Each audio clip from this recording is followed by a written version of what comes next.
Hello, this is the capstone project for sections 57 and 59 of Predict 498 in the summer of 2016. My name is Steve McGinty and I'll be walking you through the first part of this deck. Our predictive analytics project focused on Grupo Bimbo, the largest bakery company in the world.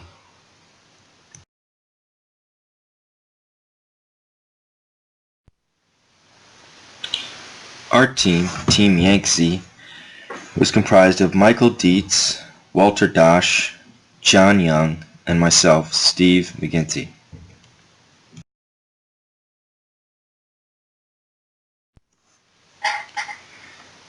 Here is the agenda for today's presentation. I will give an introduction and discuss Grupo Bimbo and the company background.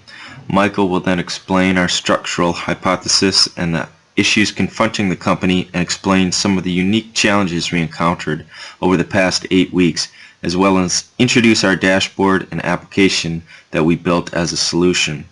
Walter will then take a deeper dive into the data and highlight some of the EDA and interesting structure around the data sets we were working with.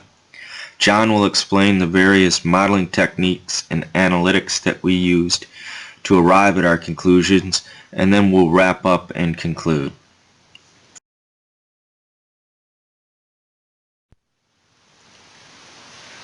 Grupo Bimbo is the largest bakery company in the world.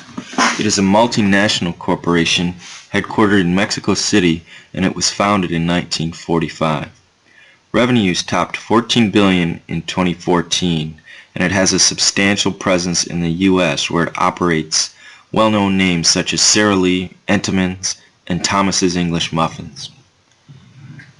Grupo Bimbo reaches 95% of the Walmarts, Kroger's, and Costco's in the United States. It operates in 22 countries, has over 128,000 employees in 163 plants. Grupo Bimbo has one of the widest distribution networks in the world with over 52,000 routes and boasts 2.6 million points of sale.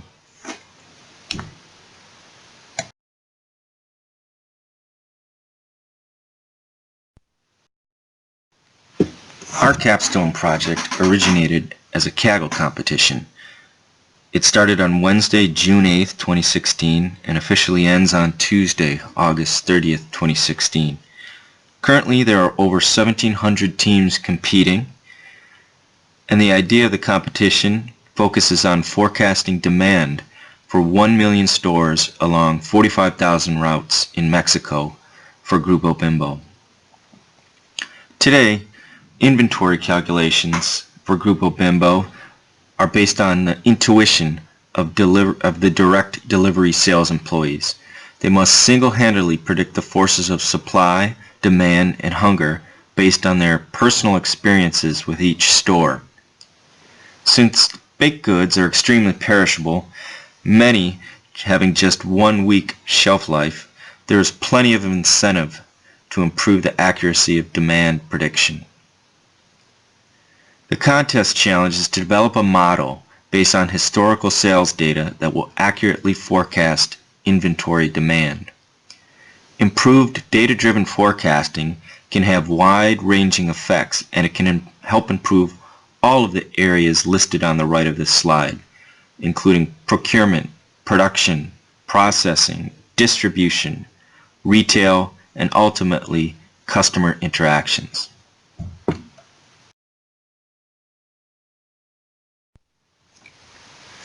After studying the business problem for 8 weeks and going through numerous iterations of our project plan and various statistical models, here is the high-level recommendation Team Yangtze is proposing for Grupo Bimbo.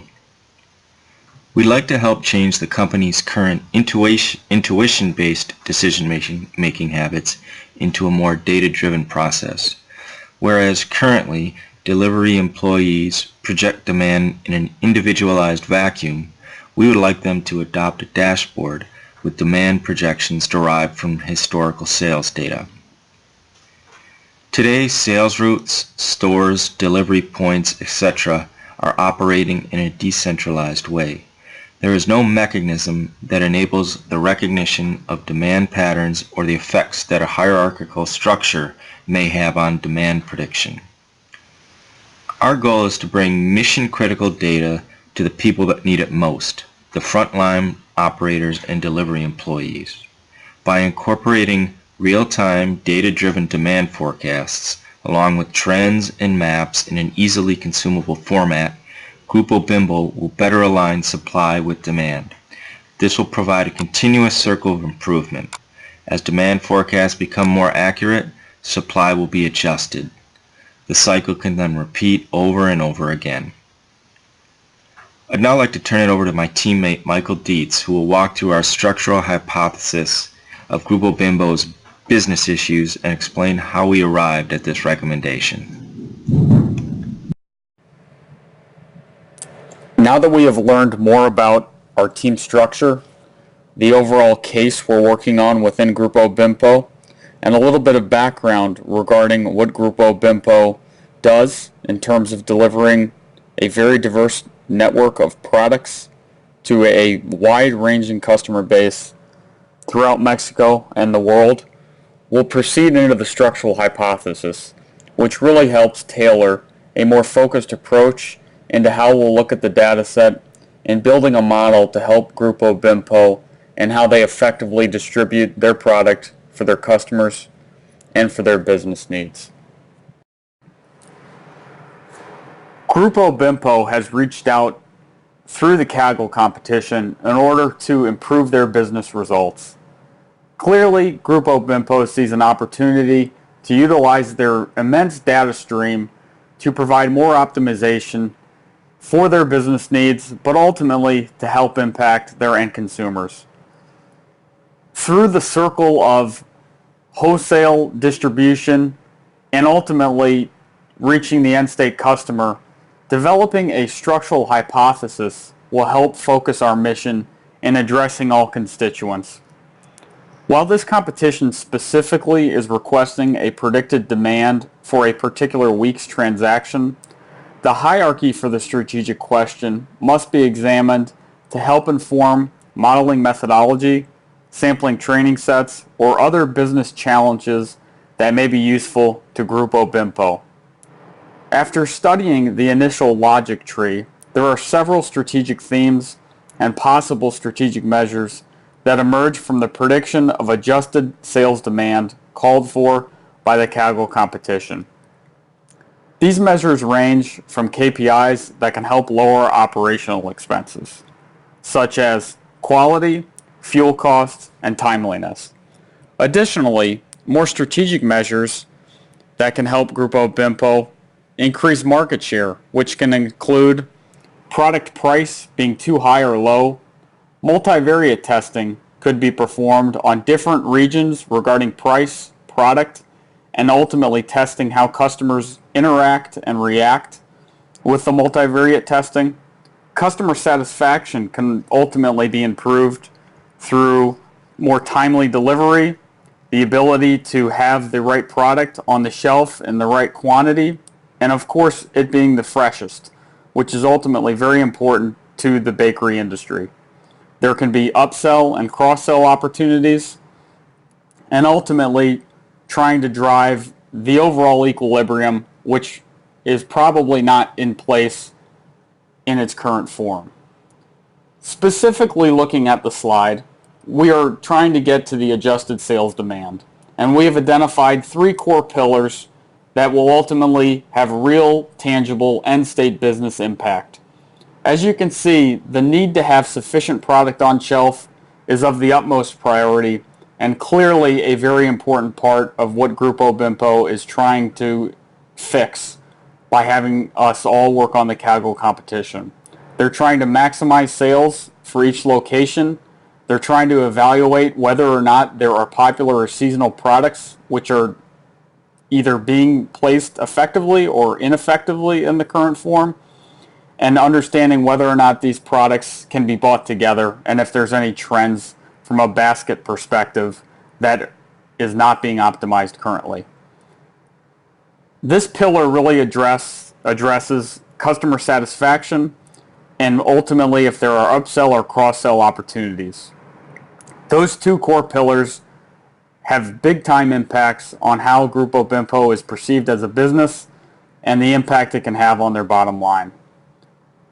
A second pillar, which this case ultimately helps, is optimizing the delivery routes or delivery vans within products. Because the current structure is very decentralized and runs along without much overarching guidance from the organization, Grupo Bimpo can try to understand if there are routes that are optimized based on physical proximity and altering their delivery schedule based on that. Ultimately, what this initiative will help drive is fuel cost, more effective delivery.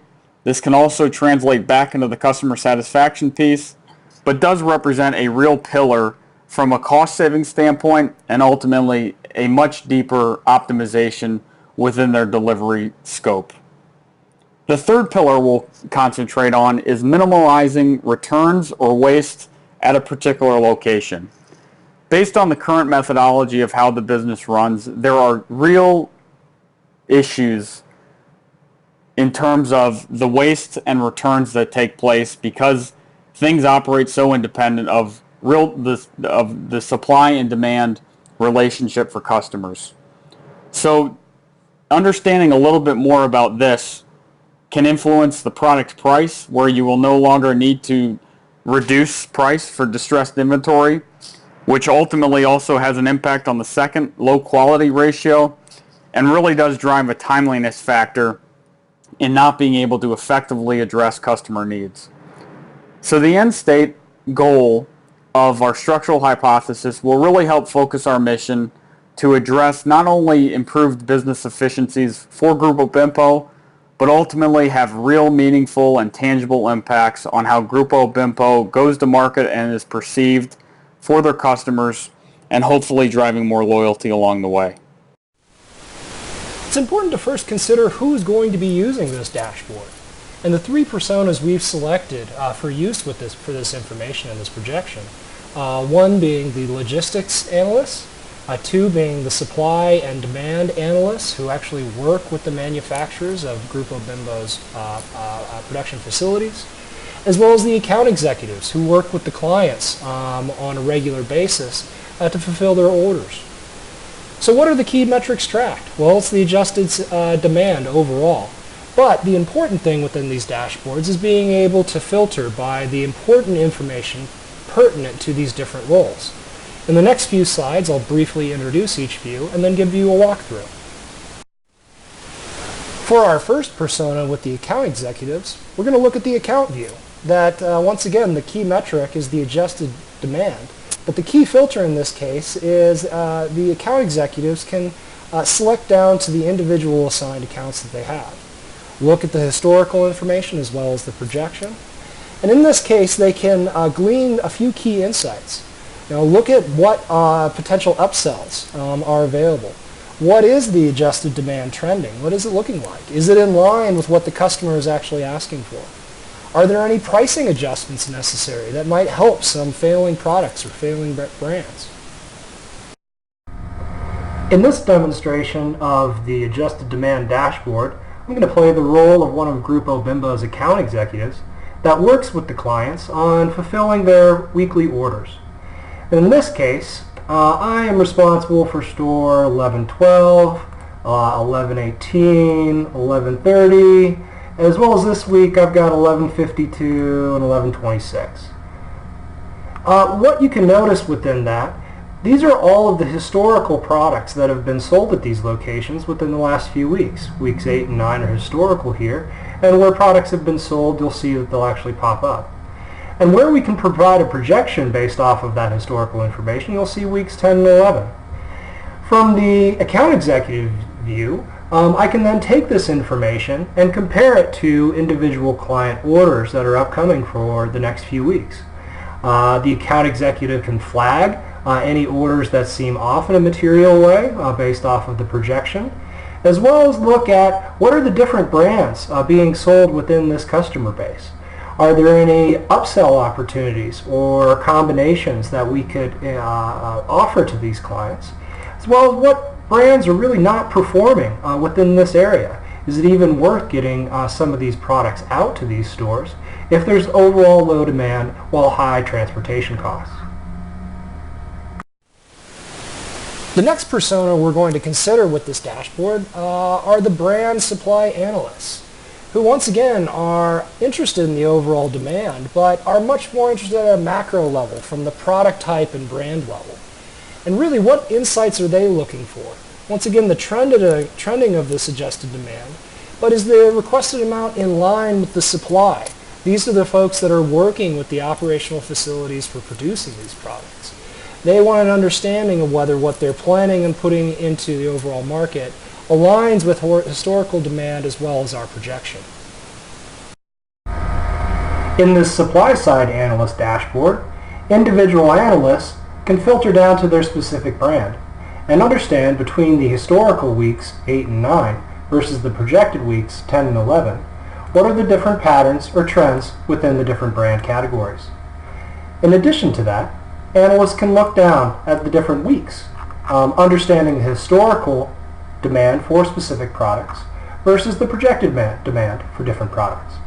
If there is a significant difference in the projected demand versus the budgeted and planned for supply, analysts can trigger an intervention that may appropriately adjust supply to the true demand within the different product categories.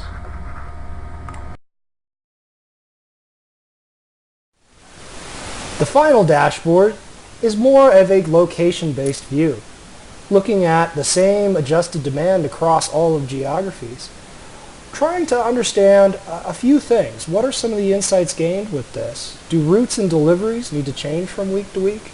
Should pricing be adjusted across different regions or routes in order to maximize transportation and distribution savings? This dashboard is useful for those who manage the logistics of delivering Grupo Bimbo's products throughout all of its different clients across all of Mexico. In this particular dashboard, the analyst can look at different brands and their relative demand within the individual regions over the projected time frame. Additionally, the analyst can filter by different routes and understanding whether their current projection in terms of route demand is in line with what is actually happening or what is being requested.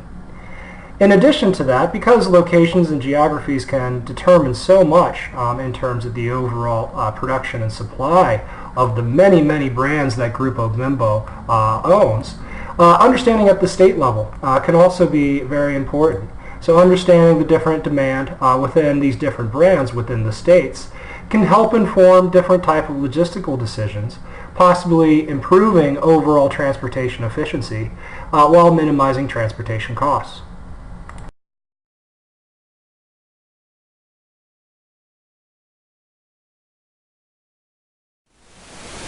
To set up this dashboard, we'll be relying on a Hortonworks infrastructure on top of our current transaction system that allow for model development and feature development within R, and visualization within Tableau.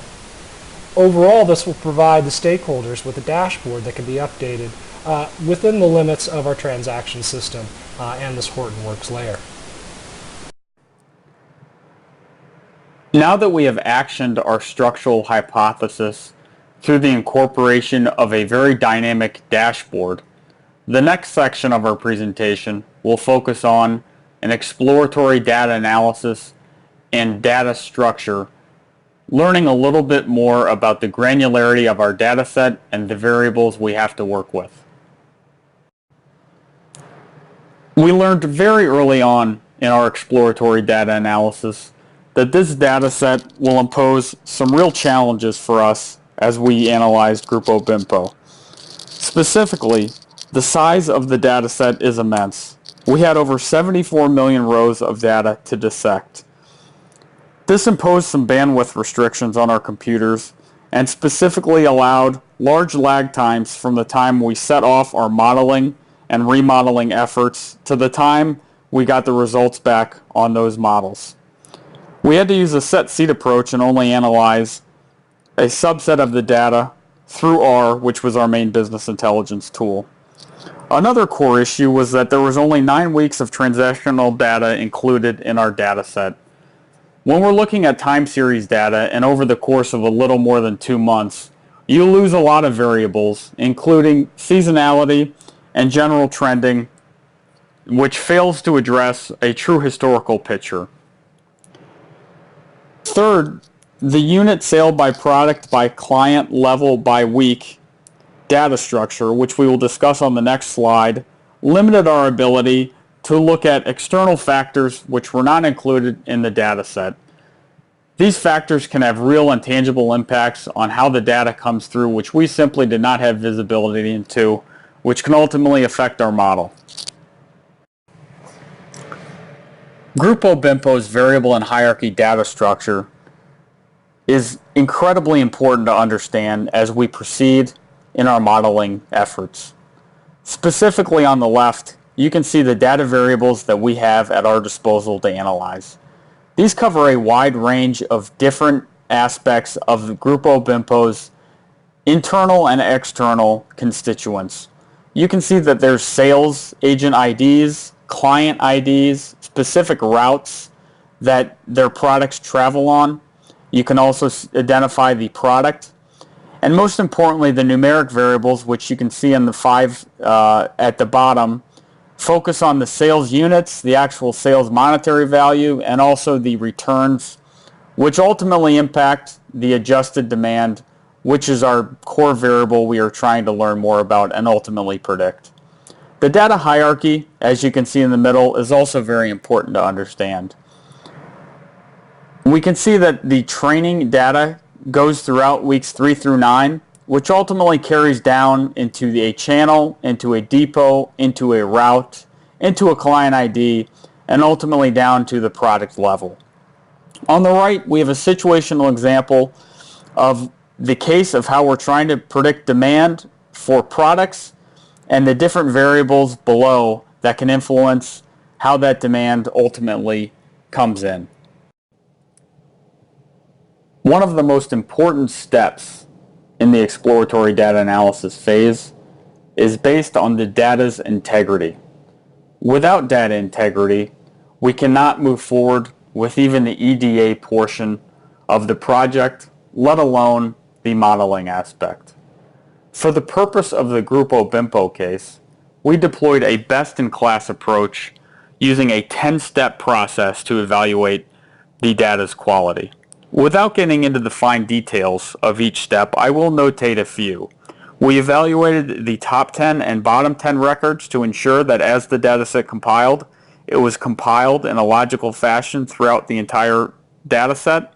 We looked at the different character types, whether they were numeric or character, and we also did other numerous consistency checks to ensure that there was no abnormalities within the dataset. Another great technique is evaluating base statistical measurements, which look at the entire 74 million rows, specifically for mean, median, and even missed values. These steps help detect basically the range of where the data lies. There's also some additional checks around the first percentile, 99th percentile, and then the lower quantile and upper quantile. What these steps really help ensure is that you can eliminate abnormalities or outliers should they be extreme measurements which ultimately impact the data's integrity and thus our ability to effectively and accurately model. This chart really provides a very simplistic view of the core numeric variables we find within the Grupo BIMPO dataset. As you can see, there are really 5 core numeric pillars within the dataset. Moving from left to right, we have sales units, which is the amount of units sold, the sales per week, which is the actual monetary value associated with those units sold. We have the return units, and we have the returns from a monetary value perspective. The core measurement we of course are evaluating is the adjusted demand, which is essentially the net between the sales and returns. to get a better feel for how Grupo Bimpo is performing as a business based on this subset of 9 weeks. As you can see, the overall trend for sales actually moves down as the weeks progress. Concerning for a business would be the actual return units increasing. This would indicate that there is an imbalance that needs to be addressed. As we've referenced both in the previous presentation and in the subsequent slides to come, this is a focus for our model in determining if there is excess slack or waste within the system, whether that's being produced by a particular agent within a particular route, within particular products. And this chart really helps summarize at a very holistic level the overall performance of the organization, which serves as a starting point for us learning a little bit more about our data set. As we begin to learn a little bit more about our sale and return figures to ultimately calculate the adjusted demand, this slide offers a tremendous amount of insight into the core behind Grupo Bimpo's clients, the routes those clients travel on, and the number of products those clients buy. This chart is extremely revealing in terms of understanding a lot more about Grupo Bimpo's business. Specifically, the key notation on the left chart would be that the top 50 clients are really comprised of one massive client, with the number 2 and 3 largest being a decent sized client, with the rest of the top 50 being mediocre to small, and in particular small relative to Pueblo Remission, the number 1 client for Grupo Bimpo. The center chart actually reinforces another common theme, that Grupo Bimpo really has one core client, and those core clients really travel on certain routes, which is interesting because despite the 74 million rows of data we have at our disposal, this really helps concentrate where Grupo Bimpo is producing business and who they're selling to. Even more interesting is there's also, in my estimation, a similar theme within the number of products by client. There are numerous products sold by Grupo Bimpo, but by and large they are heavily weighed towards really falling within the top 50 products offered by Grupo Bimpo. This slide in itself really helps focus our efforts on where we need to learn more about our data and how we've already learned an immense amount of detail through this exploratory data analysis about Grupo Bimpo. Hi, my name is John Young. I'm going to cover our modeling approach, the sampling and transformation of the data strategy that we used, how we evaluated our different models that were built, our feature engineering and how that was incorporated into the models. I'll also share our results and how we moved through the leaderboard over the course of the project, and I'll wrap with a few enhancements that could be made to the models that we believe improve upon our results with more time. First, I'd like to give an overview of our modeling approach. As mentioned, we used an iterative approach through the model development, beginning with our loading of data and exploratory analysis, where we determined any initial imputations required and began our sampling of the data as we moved it through our models. The two models that we pursued and eventually settled upon were an XGBoost model as a foundation, as well as a hierarchical model where we leveraged the unique hierarchical data structure to establish predictions. These two are very different. They do use the root mean square log error evaluation criteria of Kaggle, though Kaggle had some limitations as far as how many submissions we could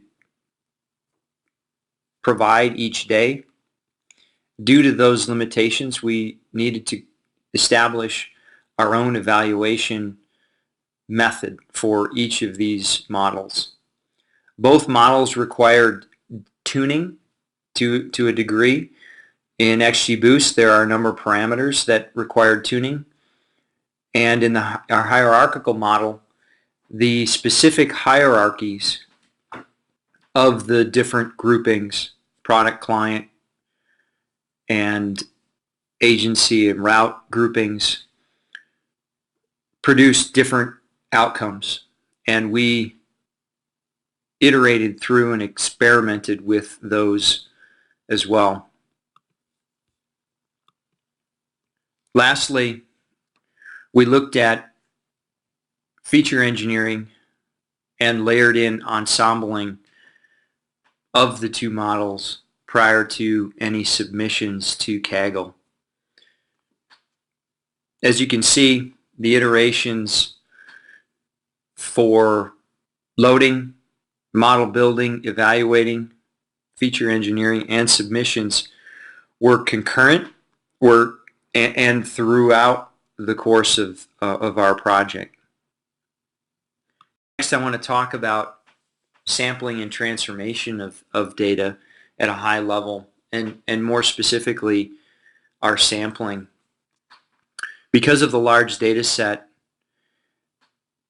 for both training and test, we needed to establish a different approach to training our models. It wasn't possible to utilize the entire training set to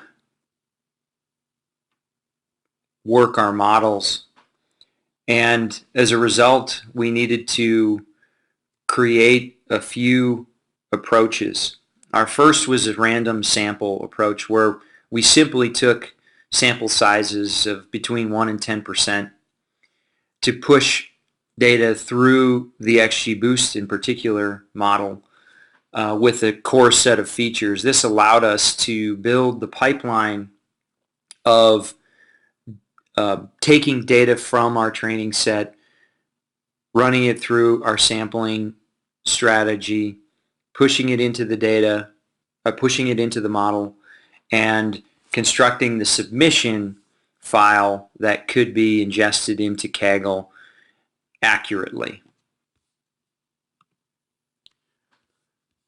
With too large of a data set, the XGBoost algorithm will struggle to train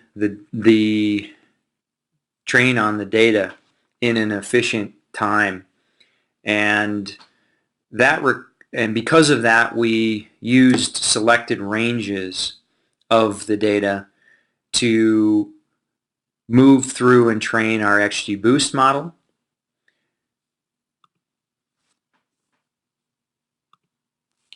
We also used holdout data for testing.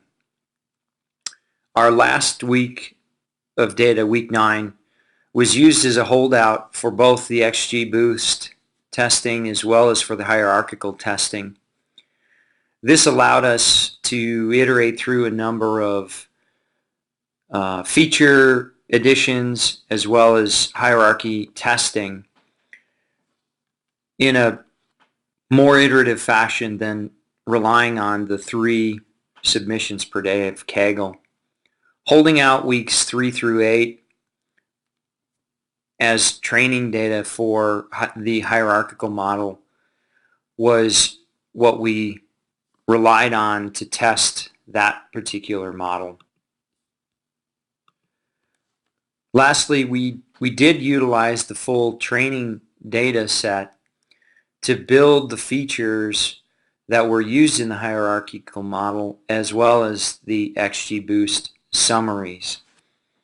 We'll dive into more details of what those features are in a little bit, But as you can see, because of this data set, we did have to put forward a more thoughtful approach to sampling and leveraged different sampling techniques, ranges, and data sets throughout the course of model building and evaluating those models prior to any submitting of the test data to Kaggle. Next, I want to talk about our model evaluation process that was established for both XGBoost and hierarchical model that allowed us to iterate through quickly. The purpose of evaluating our models are to establish a confidence between how our models are performing on our training data as compared to what we believe it will perform on our test data. Without knowing what the test data set actuals look like, that is sometimes challenging. In the case of XGBoost, XGBoost has a function built in that leverages a cross-validation technique, which allows us to compare a training with a test performance of the model as the algorithm learns off of the data. This graph shows some examples of how our model trained on the data samples that we provided. In this case, a 2% sample size using a 5-fold cross-validation allowed us to quickly iterate through, given the set of features that we supplied, to quickly iterate through and evaluate how well our model was training on the data that was provided. And this allowed us to tune the XGBoost algorithm, which is required to provide or produce an optimal performance. One thing to note is we used, this graph shows the performance of RMSE, root mean square error. That is a built-in function, a built-in evaluation of error function to XGBoost. The Kaggle competition utilizes RMSLE, which is the root mean square log error. That function, that error function, is not built in to XGBoost.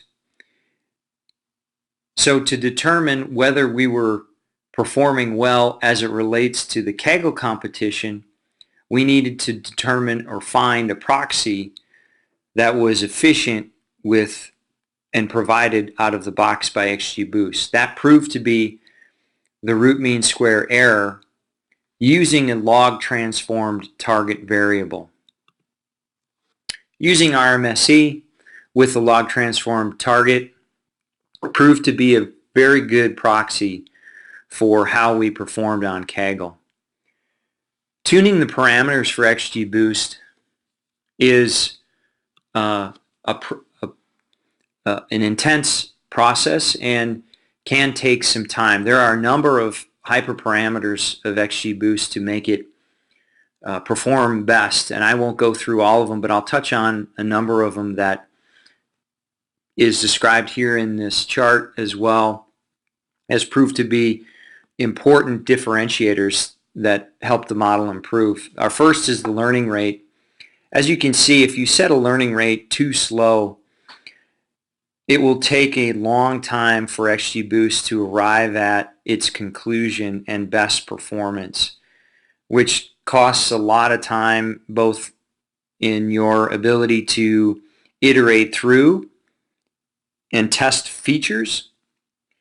As well, it takes a long time just for your computer to run through these many rounds. The second is to establish the number of rounds that are needed to get to that minimal error or best performance. If you set a learning rate that's too fast, what happens is the training and the test, the algorithm begins to perform poorly as it moves through rounds, and either will tend to overfit or really poorly fit your training data.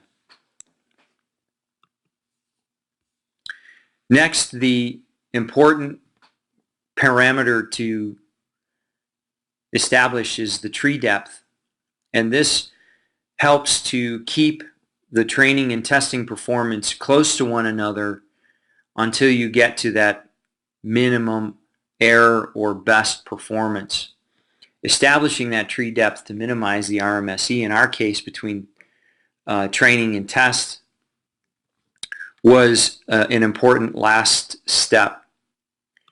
We utilized the cross-validation function in XGBoost to iterate through features as we added them over the course of our competition. So as we came up with new features and wanted to test them, we knew what the core set of features would produce, and we knew what parameters we needed to produce that. Adding and introducing new features allowed us to quickly determine whether those new features were adding or detracting from our model performance. Establishing what those hyperparameter settings were, we created an automated function which ran over the course of several days. And that function essentially did a grid search, a random grid search on the various important parameters like learning rate, rounds, tree depth, to arrive at an optimal test and train performance in the best number, the lowest number of rounds, etc. And once those were established and recorded, we can reuse those same parameters when we are validating new features as well as training the ultimate data set when we wanted to predict on the test file.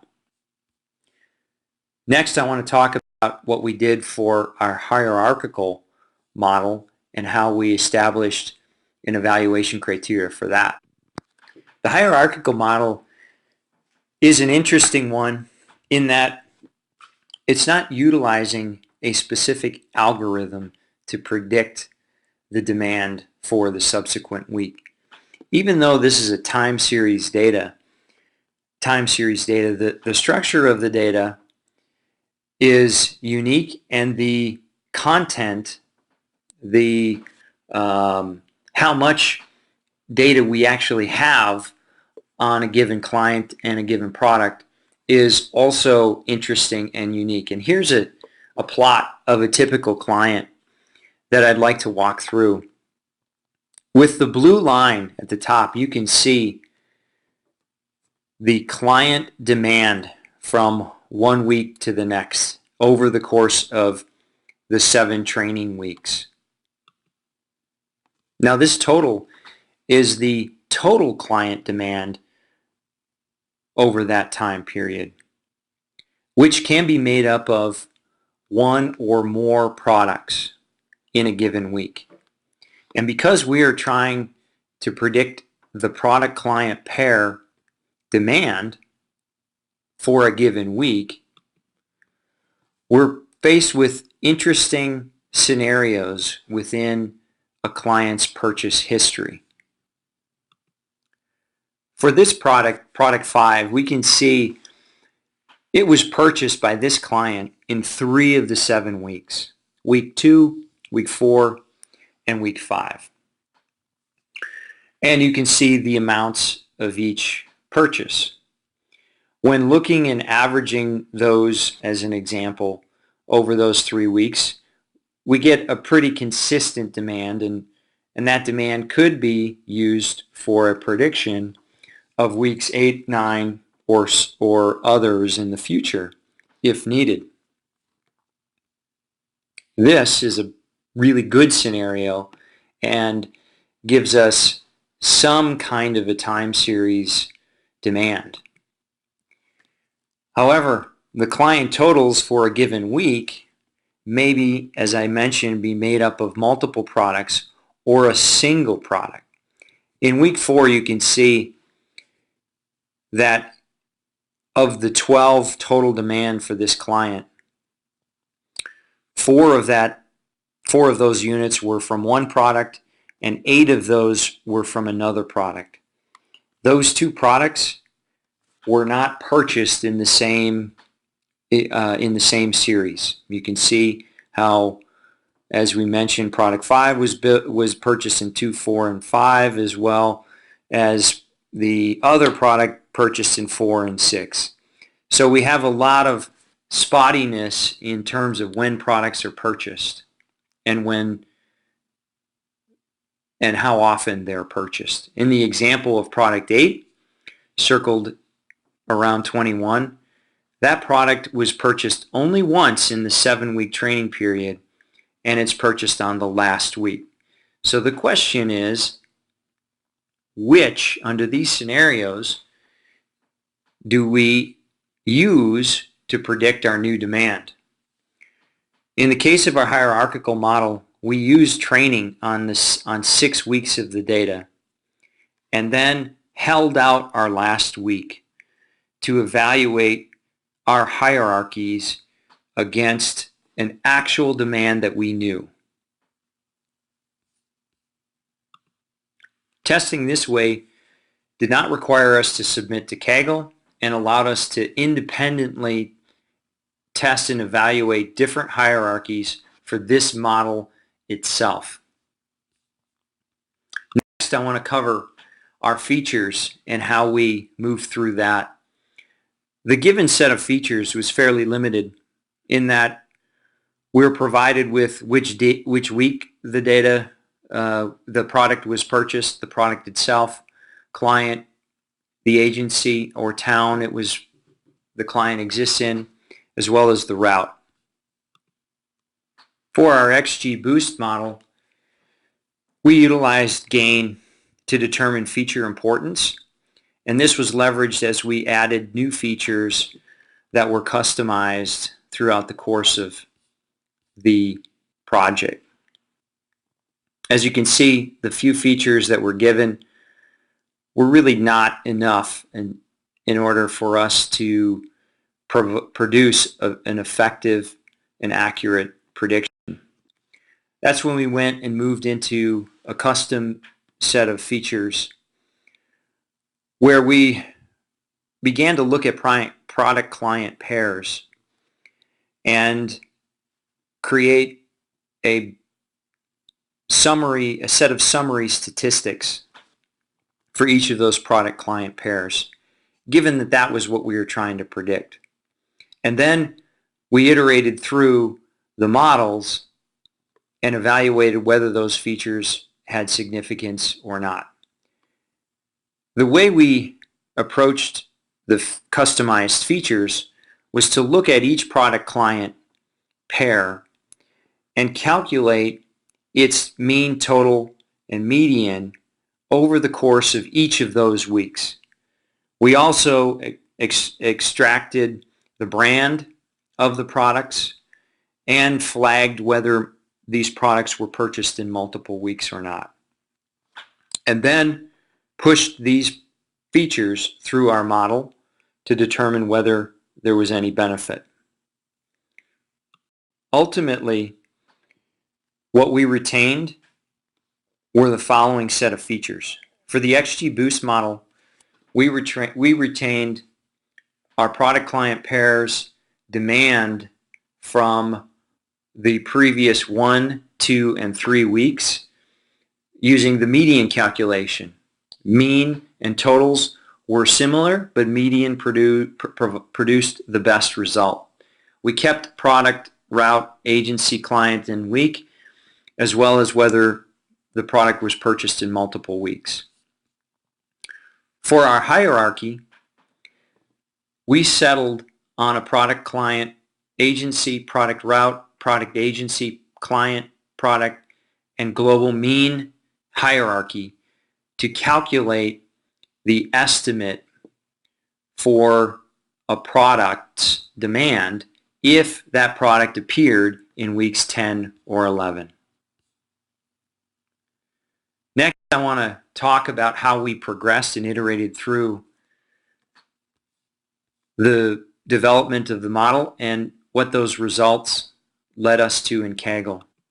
We initially focused to get on the board and create our pipeline, and that's why we focused our attention on transforming and sampling as well as the algorithm, and left the feature development for a little bit later. Our entry point into the competition leveraged the Poisson regression with the given set of features as factors in a very small training sample. That landed us at 0.83 on the Bimbo leaderboard. As you can see here, the distribution on the RMSLE roughly ranged from 0.43 on the left, and that's the first place or the lowest error, all the way up to beyond 1. I believe the current leaderboard extends to 3 or over 3. Our 0.83 initial landing gets us on the leaderboard and creates the pipeline for us to change our samples, test our algorithms, and produce a submission file rather quickly.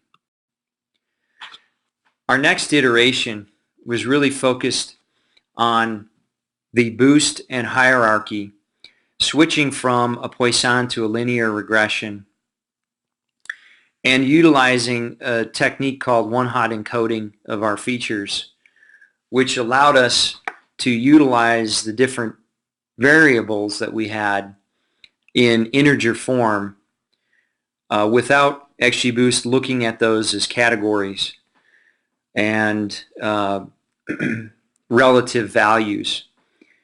We also log transformed the target, and that produced an improved score, getting into the crowd, I guess, of where many of the other contestants and teams were performing. This one-hot encoding technique and move to linear seemed to be the big contributors to our move, as very limited features were added at this point. Our next pursuit was really beginning to add in and develop features, as well as tuning our model, our boost model, and experimenting with different hierarchies. We also introduced an ensemble technique that enhanced between the two models, that enhanced our performance, and this put us right in the midst of the crowd and became a turning point for our project, bringing us below 0.5 on the leaderboard into the top 30%. We also started to be able to leverage larger sample sizes. Our final set of iterations really focused on adding in the new features that we calculated, looking at the lag data, the previous week data for 1, 2, and 3 previous weeks, and increasing our sample size. This netted us a score of 0.46, which put us in the top 10% overall at the time of this submission. We're super excited about that. Our submission score at that time was 150 out of roughly 1,680 odd participants and teams.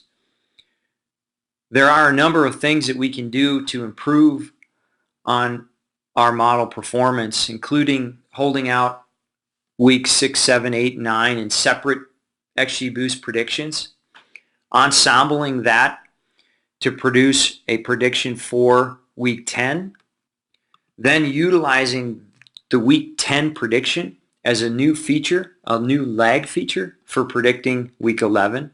This should improve our results. We also could incorporate a market basket analysis set of rules that you'll see in our final report to further distinguish product client groupings. There are clear product groupings that clients purchase together, as we discovered in that analysis.